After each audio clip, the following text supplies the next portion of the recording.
So essentially, what the Mm. book is about is it's about options for funders and founders that want to look outside of private equity and bank debt. So what I've done is I've looked across a variety of different structures, some of which Mhm. I've used as a funder, and some of which I have not. I did interviews. And so what I've created is a spectrum of funding structures, as well as a lot of options that funders and founders can use in their contracts Mm. around embedding mission and linking impact into their contracts. So it's everything from using things like revenue-based financing, which is an alternative to equity, and different types of revenue-based financing, to thinking about how can you do things like recoverable grants or forgivable loans, Mm. or even linking the cost of a loan to the social or environmental impact that the company is having. And so what I've done with the book is the book's actually a series of stories. So the stories all are real stories of founders and funders that have designed these innovative structures. And then there's a set of technical chapters that help individuals that are reading it think through how they would apply these structures in their own context. So it's kind of a Okay. like hybrid, like it should be, it's like, it's quite, it can be a fun read, but then there's also like a little bit of kind of, academic, like kind of, how would I use this kind of practical pieces to it. Mm. Interesting, fascinating. Well, let's talk more about it. You have massive experience, obviously, in the field of impact finance, and you're also one of the pioneers of impact investing in South Africa and also on the continent. Um, can you tell us, well, what impact investment is in your own words and what it means for Africa these days in this very challenging year of 2020? Sure. Yeah. Mm. So impact investing is, really important in how the continent develops from a sense of it's not just about the capital coming in, it's about what that capital actually does and how we measure that. And so, there's one thing to, look at global economic development as, GDP increasing, but another to look at how it's actually affecting the quality of lives of individuals within specific countries. And so there's impact investing is about making positive impacts with capital as opposed to just, an ESG, and sustainable investing is important about limiting negative impacts. But impact investing is very much about having positive impacts. And so, what's the reason that I've written the book is because I want more investors that might not even consider themselves impact investors to have options to be able to allocate capital in ways that really work, particularly for small businesses and startups, which are the economic growth engines in all parts of the world, and particularly in Africa. And with the number of young people that we have that are able to, create businesses, and if they can get the right types of funding and support, can create, significant economic, social, and environmental impact in across the continent. I don't know if you can see me or hear me. Yeah, I seem to have a very big technical issue on my end. Can you hear me? I can hear you fine, Annie. Okay, because my laptop is acting really, really crazy now. Okay, well, thanks for that. Yeah, can we go back to your journey? I think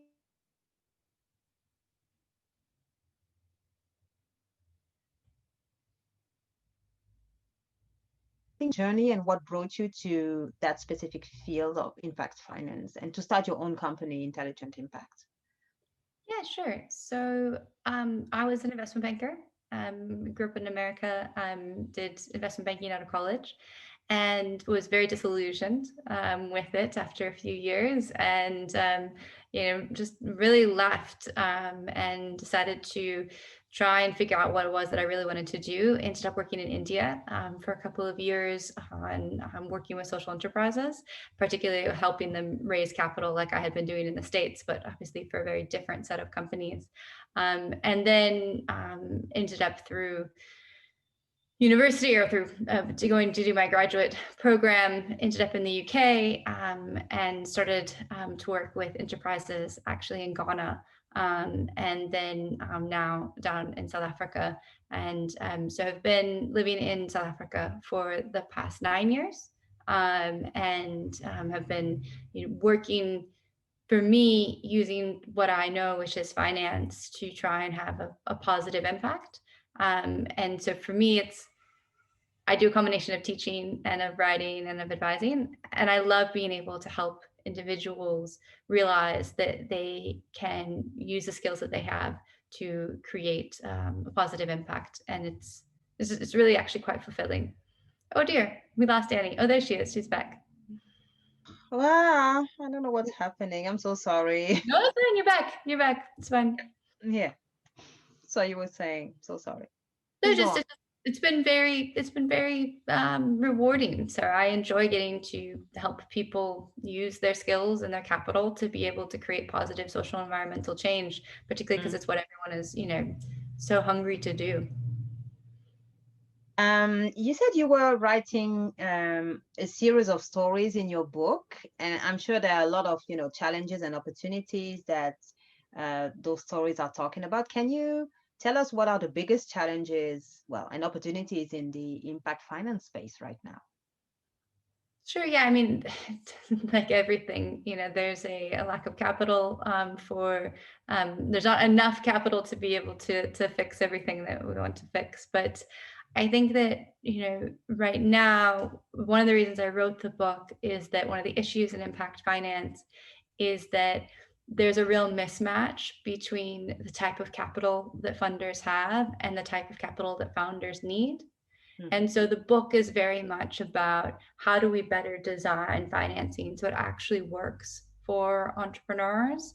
And that's important because often funders have, a pot of equity capital or a pot of debt capital, and the entrepreneurs need to fit into the tiny little boxes that they've created, and that really doesn't allow for the types of visions that these founders have, which are to create businesses that don't just create jobs but also create social and environmental impact, and maybe don't look like unicorns. I mean, I think one of the things that we see in Africa is that we're trying to replicate what works in Silicon Valley, and it doesn't actually work even in Silicon Valley, let alone, in Senegal or in Tanzania. Yeah. And so I think that it's, for me, even though a piece of it's impact finance, a big piece of it's actually just saying, like, let's rethink how we fund companies. Because, yes, it's interesting when we have a unicorn, but actually, what if we had 100,000, gazelles and 1,000,000 oxen? Like, that would actually be so much better than having one company that, has created this potentially even not real valuation. And so it's not just about companies that, want to create impact, but it's just companies that want to grow sustainably. Exponential growth is not sustainable. And, if that's what we're funding is that companies want to grow exponentially, then, we're missing out on a lot of companies that want to grow sustainably. And we're potentially not, empowering the ecosystems that we want to empower. There's a lot of great companies in Africa. And just because they don't look like a company that's out of Silicon Valley does not mean they shouldn't get the capital they need to grow. Yeah. And that's the premise basically of the book. It's for everyone else. Like, fine, leave the VC over there. You guys keep doing that. But like, let's talk about what actually works for everyone else in the rest of the world and the rest of not just the rest of the world, just like everyone else. And how do you see those, African startups and companies? Do you think how resilient are they right now, this year in particular? Far more resilient, I think, than other parts of the world. I think that there is, for better or for worse, right? The companies on the continent are not looking for a government to come save them, and that's just it's the honest truth. And I think for a lot of companies, then that just meant that they had to start pivoting and innovating, the minute things started to change, and that's what we've seen. And what's interesting in the impact finance world is a lot of it is around access. So access financial services, access to healthcare, access to education. And, those things don't go away in a pandemic, and the need for those things don't go away in a pandemic. And a lot of the digitalization that's been happening has been really useful in COVID. And so you have companies that are providing things that people need, and potentially in a way that people now are going to use them. And so that combination has been really powerful. And it's not to say that companies aren't obviously struggling, but there's so much opportunity. And I think that what we are seeing is we're seeing some really resilient companies, but we also are seeing that runway towards digitization Mm. is getting shorter because people are meeting them on the other side, and because there's so much opportunity there. I think just from a cost savings and from a growth perspective, I think we're starting to see some really interesting dividends being paid from that. Yeah, and you said it, we see the tech sector having a very unique place in this current crisis, with sectors like fintech, digital healthcare, or healthcare just in general. They actually managed to sort of up their game and provide solutions, innovative solutions to very basic or immediate problems. What do you see? Is it a trend that you see happening across the continent or in different markets? Do you see any differences between markets? Absolutely. I mean, as you know, the capital is highly concentrated, between Lagos and Nairobi, and essentially Cape Town, Joburg. And so there's definitely that's part of the issue. We see that same thing in other markets as well. So in the United States, the capital is highly concentrated between San Francisco and New York, with creating huge, vast areas in between.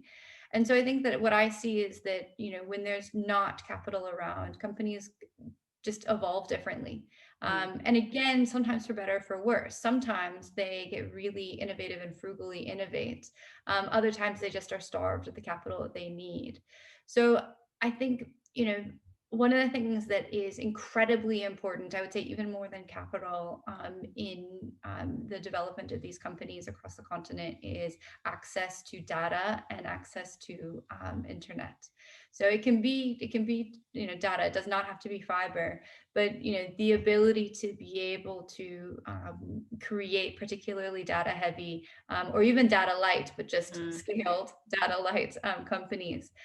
So I do see what we do see is that areas that have good access to data, and Yeah. cheap access to Mm. data, have a significant advantage, because a lot of what they're building is digital infrastructure.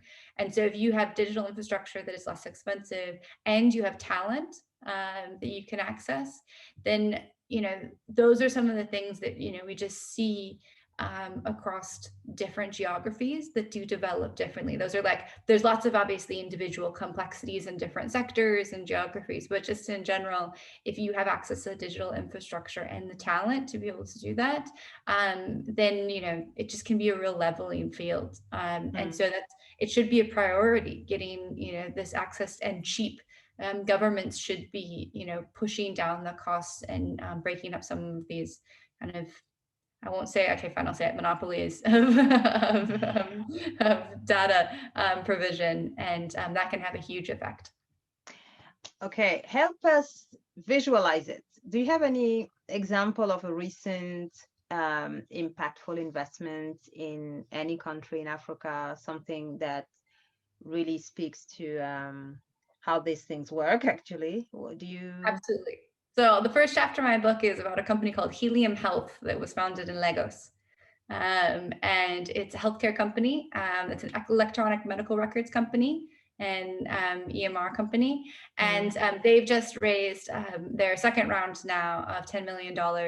They went through the Y Combinator, which is a US-based incubator, and then are back now in Lagos, 3 founders, 2 men and a woman, and just really dynamic. What they saw was that the system, obviously, the Nigerian healthcare system is very underfunded, and there's a real lack of data to be able to understand, how customers, I say customers, but patients move through the Yeah. system. And so what they did is they created a really interesting electronic record system, but they made it much more like a social media. So instead of having to learn a database, it's much more interactive and kind of user-based, obviously very digitally secure. But by doing that, they were able to train tens of thousands of nurses very quickly, because it wasn't like training them on a database. It was like training them on a Twitter or a social media app. And they're going to have just really impactful growth, because as they grow, more Nigerians get access to secure electronic medical records. Hospitals are able to operate more quickly at a lower cost, and I think it's a huge economic opportunity. I mean, it's going to be a very fast growing business. Yeah. But it also has the opportunity to really change the health system in Lagos and potentially the country. Awesome. Any other example from another country? But that Sure, I sounds can go all fascinating. day. I'm very Yeah, happy that, to. yeah, we could. There's We only have few there's minutes left. Yeah. I'll end with there's a South African company that I've worked with here called Aerobotics, and they are an agricultural drone company. And so what they do is they're able to use footage from drones to be able to help farmers to Hmm. a bunch of different things. So they can look at leaf level analysis of illnesses of the trees, diseases of the trees.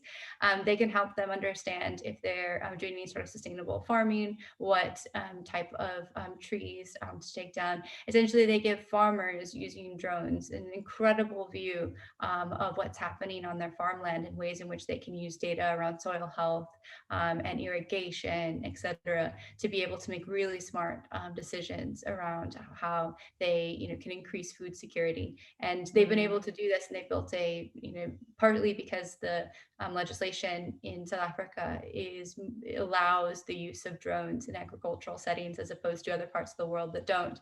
And so they've been able to build a really market leading, again, have raised a significant round of capital from international investors, and can have the type of impact on food security that is incredibly important, and also can show how we can leapfrog based off of good regulation and access to the type of technologies that can be really useful.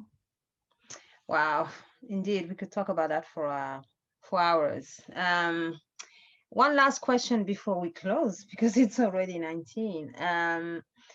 Impact investing was meant to revolutionize capital markets. Is that happening? Now you're quoting my own words back at me, aren't you? Yes. Not yet, no. I think there's certainly movement. I think that impact investing and the examples that I just gave you are really good commercial investments, but they're also founded by founders that are really interested in the social impact. And what they've done is they've seen an opportunity and they've wanted to develop it in a way that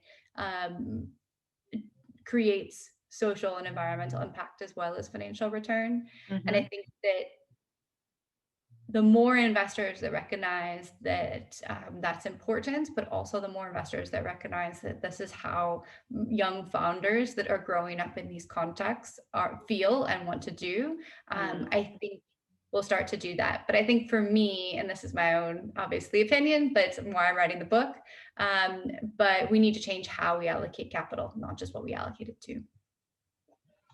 Well, thank you. Unfortunately, I have to let you go. We are at the end of this session already. Thank you so much, Aunnie, for joining us. I had a great time chatting with you, and yeah, keep in touch. I'll definitely check out your book, and congratulations again on that, and good luck. Thanks a lot. Thank you very much. Nice to meet you, Annie.